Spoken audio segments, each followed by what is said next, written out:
This is Father Gene Casey. I am the pastor of Epiphany of Our Lord Church, and welcome you to our YouTube channel, where this week, the 13th week in Ordinary Time, we talk about excuses.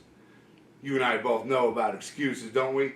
We've made excuses about why we didn't get our homework done, why we couldn't go into work, why we couldn't go on that date, why we couldn't go on that vacation, why we couldn't hang out with that person. We all know we make excuses for all sorts of reasons and in all sorts of situations because it just might not be convenient.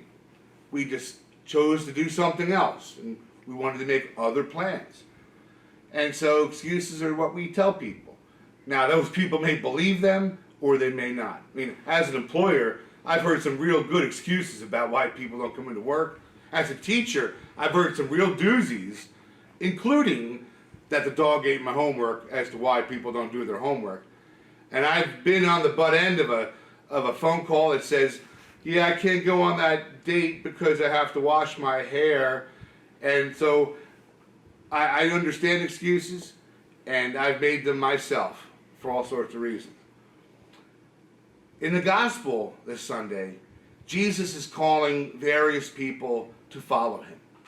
And they've got all sorts of excuses as to why they can't follow him. They've got business dealings.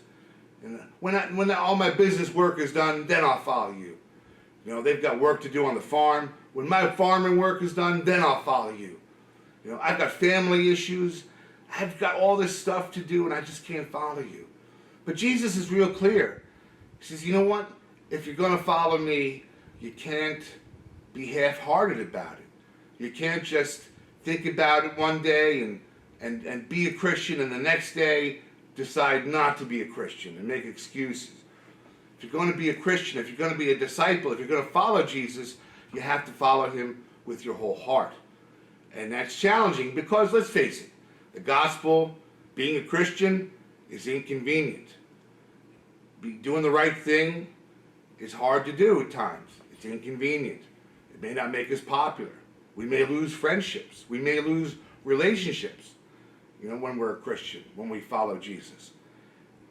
So the temptation to turn away and not be a Christian in our actions and in our heart, and we may not think about it that way, but that's what's happening, is that, oh gosh, you know, following Jesus right now is not really the best thing to do. I really don't feel like being a Christian today, and so we choose not to.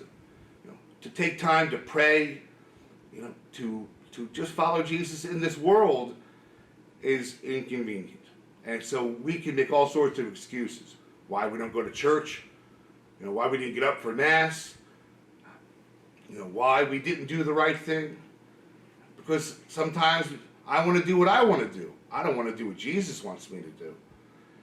And so the challenge for us this week is to ask ourselves, how committed am I?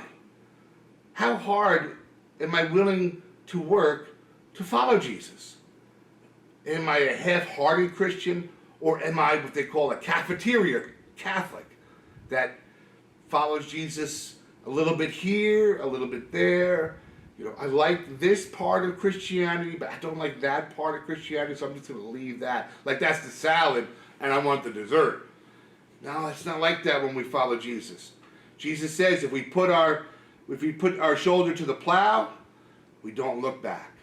Once we say we are a Christian and we follow Jesus, we follow him with our whole heart, not half a heart, not with a tenth of our heart, but with our whole heart. So, how much of a Christian are we? How much do we really follow Jesus when we examine our lives and our conscience? If we were to check off boxes about what we think a Christian is, do we fulfill the job requirement? That's the challenge for us this week, ladies and gentlemen, brothers and sisters. So I hope you have a great week. God bless you. Peace be with you.